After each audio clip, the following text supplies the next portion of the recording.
बताओ यार, कोई अपनी सर को आप अपनी पगड़ी उतार सकते हो पगड़ी। काफी गलत बात है, मगर अभी लाठी और गोली से इस देश का युवा डरने वाला नहीं, ये इस दिल्ली में बैठने वाले हिटलर ने समझना चाहिए।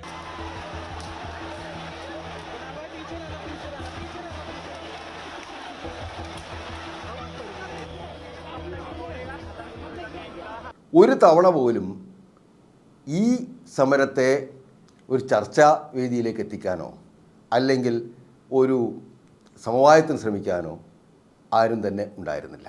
ആ ദിവസം തന്നെ വലിയ തോതിൽ ഈ വിദ്യാർത്ഥികളെ ആക്രമിക്കുകയും മർദ്ദിക്കുകയും ചെയ്തിരിക്കുകയാണ്. ഇന്ത്യയിലെ ബഹുഭൂരിപക്ഷത്തിനെ റെപ്രസെൻ്റ് ചെയ്യുന്ന ഈ ചെറുപ്പക്കാരെയാണ്, അതും അവർ വളരെ കൃത്യമായ ആവശ്യങ്ങൾക്ക് വേണ്ടിയിട്ട് ഒരു സമരം നയിക്കുമ്പോൾ അവരെ അതിക്രൂരമായ രീതിയിൽ അടിച്ചമർത്തുകയാണ്.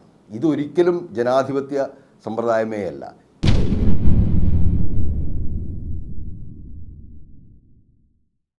കഴിഞ്ഞ 20 ദിവസത്തിലേറെയായി ഡൽഹിയിലെ ജന്തർ മന്ദറിൽ സമാധാനപരമായി സമരം ചെയ്തുകൊണ്ടിരുന്ന വിദ്യാർത്ഥികളെ ഇന്നലെ പോലീസ് അതിക്രൂരമായിട്ട് ആക്രമിച്ചിരിക്കുകയാണ്.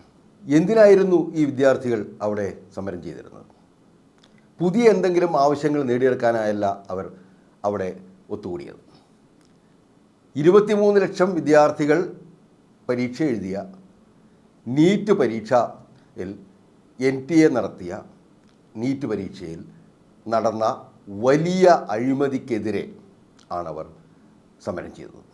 ഈ പരീക്ഷ അത് നടത്തിപ്പ് ചുമതലയുണ്ടായിരുന്ന ആളുകൾ തന്നെ, അതിന് ചോദ്യപേപ്പറുകളിട്ട അധ്യാപകർ തന്നെ ആ ചോദ്യപേപ്പർ വിൽക്കുകയും അത് ഇന്ത്യയിലെ തന്നെ മിക്കവാറും എല്ലാ സ്ഥലങ്ങളിലും എത്തിച്ചേരുകയും അങ്ങനെ വലിയ ധനസമ്പാദനം നടത്തുകയും ഈ യാതൊരു അർഹതയുമില്ലാത്ത കുട്ടികൾ ഈ ലിസ്റ്റിൽ കയറിക്കൂടുകയും ചെയ്തു.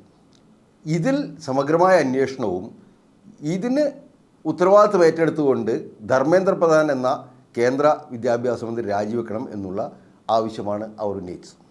ഈ വലിയൊരു സമരം നടക്കുന്ന സമയത്ത് ഒരു തവണ പോലും ഈ സമരത്തെ ഒരു ചർച്ചാ വേദിയിലേക്ക് എത്തിക്കാനോ അല്ലെങ്കിൽ ഒരു സമവായത്തിന് ശ്രമിക്കാനോ ആരും തന്നെ ഉണ്ടായിരുന്നില്ല. കേന്ദ്ര സർക്കാർ ആ സമയങ്ങളിലെല്ലാം തന്നെ മറ്റ് കാര്യങ്ങളിൽ, അതായത് ഈ മണ്ഡല പുനർനിർണയം അതുപോലുള്ള കാര്യങ്ങൾക്ക് വേണ്ടിയിട്ട് പാർലമെൻറ്റിലെ അംഗങ്ങളുടെ സംഖ്യ വർദ്ധിപ്പിക്കാനുള്ള ശ്രമത്തിലായിരുന്നു. പല പാർട്ടികളും ഇതിൻ്റെ ഫലമായിട്ട് പല കഷണങ്ങളായി മാറി. ശിവസേനയിൽ നിന്ന് ധാരാളം ആളുകൾ ഉദ്ധവ് വിഭാഗത്തിൽ നിന്ന് മാറ്റാൻ ശ്രമം നടന്നു. അതുപോലെ തന്നെ തൃണമൂൽ കോൺഗ്രസിനെ ഉപയോഗിച്ചു. ഈ രീതിയിലുള്ള അൺപാർലമെൻ്ററി ആയിട്ടുള്ള കാര്യങ്ങൾക്ക് വേണ്ടിയായിരുന്നു ആ സമയങ്ങളിൽ മുഴുവൻ കേന്ദ്ര സർക്കാരിൽ ഭരിക്കുന്ന കക്ഷി ശ്രമിച്ചുകൊണ്ടിരുന്നത്.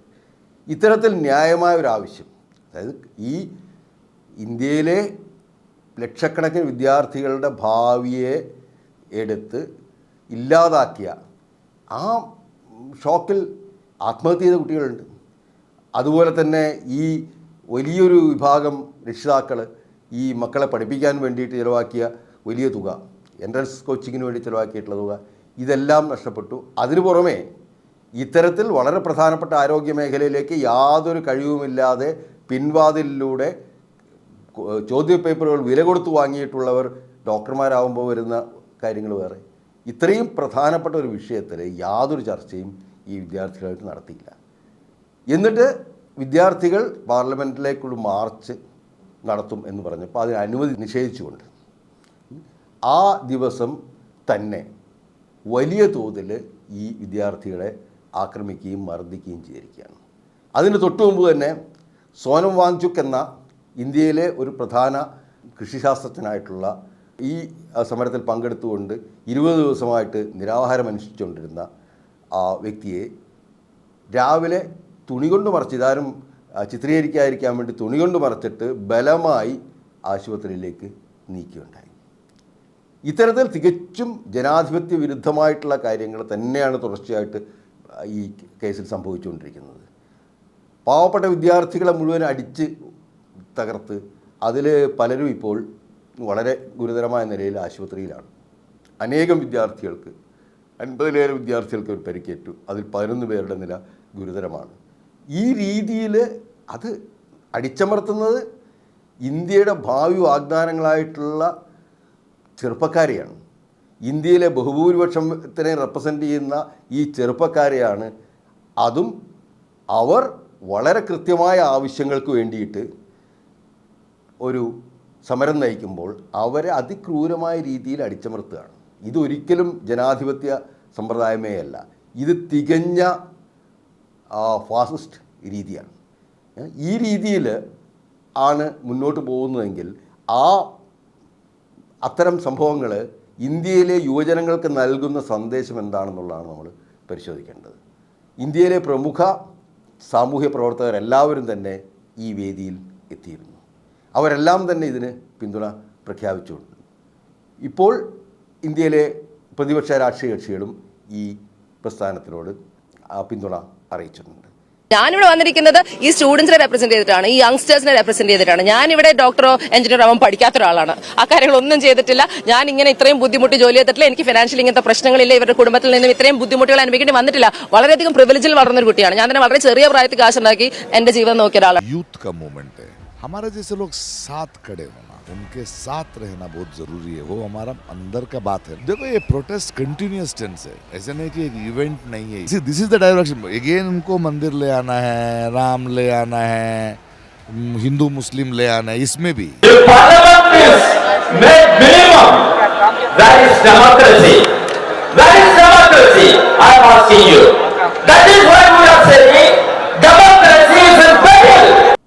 നിലവിൽ ഇത്തരത്തിലുള്ള ഒരു സമരം നടക്കുമ്പോൾ നമുക്കറിയാം, ഇതിനു മുമ്പ് 2011 അണ്ണാ ഹസാരെയുടെ നേതൃത്വത്തിൽ ലോക്പാൽ ബില്ലിന് വേണ്ടി ഒരു സമരം നടന്നിരുന്നു. അന്നത്തെ ഗവൺമെൻറ് അതുപോലെ ഈ രീതിയിൽ ക്രൂരമായിട്ട് അടിച്ചമർത്തിയിട്ടൊന്നുമില്ല. ഈ അണ്ണാ ഹസാരെയും സംഘത്തിലെയും ആൾക്കാരെ കൂടി ഉൾപ്പെടുത്തിക്കൊണ്ട് ഇത് പഠിക്കാനായിട്ടൊരു കമ്മിറ്റി രൂപീകരിക്കുകയാണ് ചെയ്തത്. ആ മാതൃക തൊട്ട് പിന്നിലുണ്ട്. പക്ഷേ ഈ ആവശ്യത്തിൽ ഇത് അത്തരത്തിലുള്ള വലിയ കാര്യങ്ങൾ, നിയമനിർമ്മാണത്തിൻ്റെ കാര്യങ്ങളൊന്നുമല്ല ഈ വിദ്യാർത്ഥികൾ ആവശ്യപ്പെട്ടത്. കുറ്റവാളികൾ ശിക്ഷിക്കപ്പെടണം, ഈ നീറ്റ് പരീക്ഷയിൽ അക്കൗണ്ടബിലിറ്റി ഉണ്ടാവണം എന്നുള്ളതായിരുന്നു ഈ വിദ്യാർത്ഥികളുടെ ആവശ്യം. ആ ഒരു ആവശ്യത്തിന് വേണ്ടി യഥാർത്ഥത്തിൽ ഈ സംഭവത്തിൽ തെറ്റേറ്റ് പറഞ്ഞുകൊണ്ട് ഈ 23 ലക്ഷം വിദ്യാർത്ഥികളോട് മാപ്പ് ചോദിച്ചുകൊണ്ട് കേന്ദ്ര വിദ്യാഭ്യാസ മന്ത്രി ധർമ്മേന്ദ്ര പ്രധാൻ രാജിവെച്ച് പോവുക എന്നുള്ളതായിരുന്നു മാന്യത. അതിന് ഒരുങ്ങാതെ ഈ സംഭവത്തിൽ പ്രതിഷേധിച്ച് ന്യായമായ പ്രതിഷേധം രേഖപ്പെടുത്തിയിരുന്ന, വളരെ സമാധാനപരമായി സമരം നയിച്ച വിദ്യാർത്ഥികളെ തല്ലി ഒതുക്കുക എന്ന നടപടിയാണ് ഇപ്പോൾ സംഭവിച്ചിരിക്കുന്നത്. ഇതൊരിക്കലും ഒരു ജനാധിപത്യ രാഷ്ട്രത്തിന് ഭൂഷണമല്ല. പക്ഷേ അതേസമയം തന്നെ മറ്റൊരു കാര്യം കൂടി പറയേണ്ടതുണ്ട്. ഇന്ത്യയിലെ ദേശീയ മാധ്യമങ്ങൾ മിക്കവാറുമെല്ലാം തന്നെ ഈ സമരത്തെ പൂർണ്ണമായിട്ട് തിരസ്കരിച്ചിരിക്കുകയാണ്. അതുപോലെ ഇത് സംബന്ധിച്ചിട്ടുള്ള ഇപ്പോൾ ദേശീയ മാധ്യമങ്ങളിൽ പലതിലും വരുന്ന ചർച്ചകളിൽ ഈ മാധ്യമത്തിൻ്റെ വക്താക്കൾ തന്നെ ചോദിക്കുന്നത് നിങ്ങൾ കല്ലെറിഞ്ഞില്ലേ എന്നാണ്. ഈ കല്ല് കൊണ്ടുവന്നതും എറിഞ്ഞതും എല്ലാം ഈ വിദ്യാർത്ഥികളാണെന്ന് നമുക്കിപ്പോൾ പറയാൻ സാധിക്കില്ല. ഈ സമരത്തെ കലുഷിതമാക്കാനും അതിനെ അടിച്ചൊടുക്കാനുള്ളൊരു വഴിയുണ്ടാക്കാനും വേണ്ടിയിട്ട് ഇത് കരുതിക്കൂട്ടി ആസൂത്രണം ചെയ്ത കാര്യമാണെന്ന് നമുക്ക് പറയാൻ സാധിക്കില്ല. അതിന് പൂർണ്ണമായ തെളിവുകളോടെ മാത്രമേ നമുക്ക് ഈ വിദ്യാർത്ഥികളുടെ മേലെ ഈ ആരോപണം ഉന്നയിക്കാൻ സാധിക്കുകയുള്ളൂ. അതേസമയം ഈ സംഭവം ഇന്നും പാർലമെൻറ്റ് മാർച്ച് ഒരുങ്ങുകയാണ്. ഈ പ്രക്ഷോഭം ഇവിടെ അവസാനിക്കും എന്ന് തോന്നുന്നില്ല. ഇത് ഇന്ത്യയിൽ യുവാക്കളുള്ളിടത്തെല്ലാം, ഇന്ത്യയിൽ വിദ്യാർത്ഥികളുള്ളിടത്തെല്ലാം ഈ പ്രക്ഷോഭം വ്യാപിക്കുക തന്നെ ചെയ്യും.